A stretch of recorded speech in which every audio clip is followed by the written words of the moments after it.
Hello everybody, నేను Sujani. Welcome to my channel salt and Sujani, my daily cooking vlog. ఇవాళ ఒక మంచి లంచ్ బాక్స్ రెసిపీ అండి. కోస్టల్ ఏరియాస్ నాన్ వెజ్ లవర్స్కి ఎంతో favourite అయిన ప్రాన్ ఫ్రైడ్ రైస్. చాలా చాలా ఈజీ ప్రాసెస్. కొన్ని ప్రిపరేషన్స్ చేసుకుంటే మనకి చాలా తొందరగా అయిపోతుంది.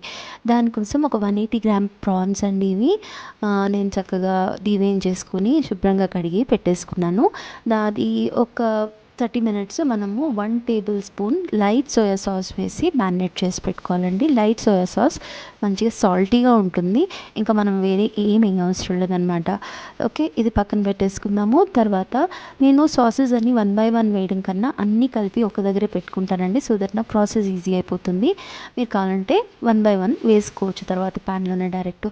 సో నేనేం చేస్తున్నానంటే ఇక్కడ లైట్ సోయా సాస్ ఒక 2 table spoons, dark soya sauce ఒక టేబుల్ స్పూను, అలాగే ఆయిస్టర్ సాస్ ఒక టేబుల్ స్పూను, అండ్ ఒక table spoon green chilli sauce, ఒక టీ స్పూన్ అంత వెనిగర్, అండ్ ఒక టీ స్పూన్ అంత షుగర్, ఇవన్నీ వేసి ఒకసారి కలిపి పక్కకు పెట్టేసుకుంటానండి.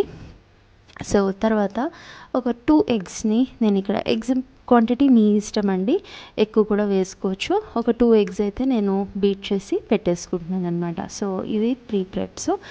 సో ఇంకా ఇప్పుడు ఒక టేబుల్ స్పూన్ అంతా నార్మల్ సన్ఫ్లవర్ ఆయిల్ వేసానండి నేను. ప్యాన్ మాత్రం మంచి హీట్ అయి ఉండాలండి.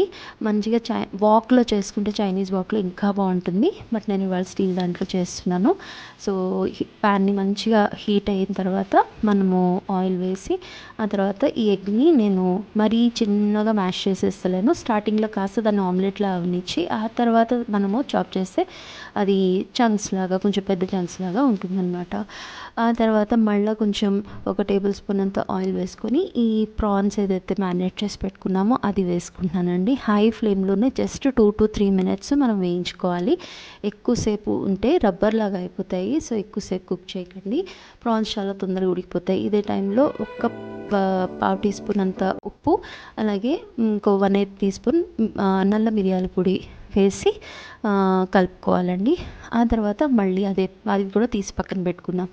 ఆ తర్వాత అదే ప్యాన్లో మనము ఒక 2 టీ స్పూన్స్ అంత ఆయిల్, సన్నగా తరిగిన వెల్లుల్లి ఒక టీ స్పూను, ఇంకా 2 టేబుల్ స్పూన్స్ అంతా అన్ని వెజ్జీస్ చాప్ చేసి వేసుకుంటున్నానండి. Onion, carrot, yellow capsicum, french beans, red capsicum, మీ దగ్గర గ్రీన్ క్యాప్సికమ్ అన్నా కూడా వేసుకోవచ్చు. సో ఇవన్నీ కూడా హై ఫ్లేమ్లో వేయించుకొని ఒక 3 కప్పులంతా ఇది సోనా మసూరి బియ్యం రైస్ అండి. ఆల్రెడీ వండి పెట్టుకున్న రైసు, ఇంకా ఫ్రిడ్జ్లో పెట్టి తీసిన రైస్ అయితే ఇంకా బాగుంటుంది మీకు రిజల్ట్.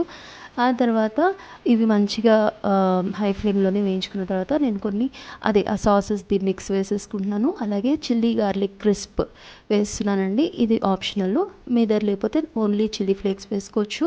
అలాగే ప్రాన్స్ ఏవైతే కుక్ చేసి పెట్టుకున్నామో అది, ఎగ్ ఫ్రై చేసి పెట్టుకున్నది, అలాగే ఇదే టైంలో మనం అజినోమోటో కానీ అరోమాటిక్ పౌడర్ కానీ వేసుకోవాలి. నేను దాని బదులుగా ఈ వెజిటబుల్ బ్రాత్ పౌడర్ వేసుకున్నానండి.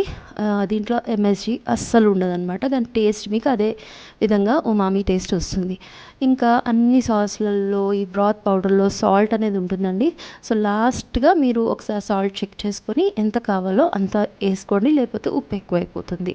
అంతేనండి, మనకి ఫ్రైడ్ రైస్ అనేది రెడీ అయిపోయింది. మీ దగ్గర ఉంటే స్ప్రింగ్ ఆనియన్ని మంచిగా సన్నగా చాప్ చేసేసుకొని దాంతో గార్నిష్ చేసుకుంటే ఇంకా చాలా బాగుంటుంది. నా దగ్గర ఇవాళ లేదు, సో నేను వేయలేదు. సో ఇదేనండి, చాలా చాలా యమ్మీ ఉంటుంది. లైక్ కోస్టల్ ఏరియాస్లో లైక్ గోవా, కేరళ, మన ఆంధ్ర, తమిళనాడు చాలా చాలా మంచి ఇష్టపడే రెసిపీ అనమాట. తప్పకుండా ట్రై చేయండి. నా ఛానల్ని సబ్స్క్రైబ్ చేసుకోండి అండ్ మీ ఫ్రెండ్స్ అండ్ ఫ్యామిలీతో నా రెసిపీస్ని షేర్ చేసుకోండి. మరో రెసిపీలో కలుద్దామండి. Thank you for watching.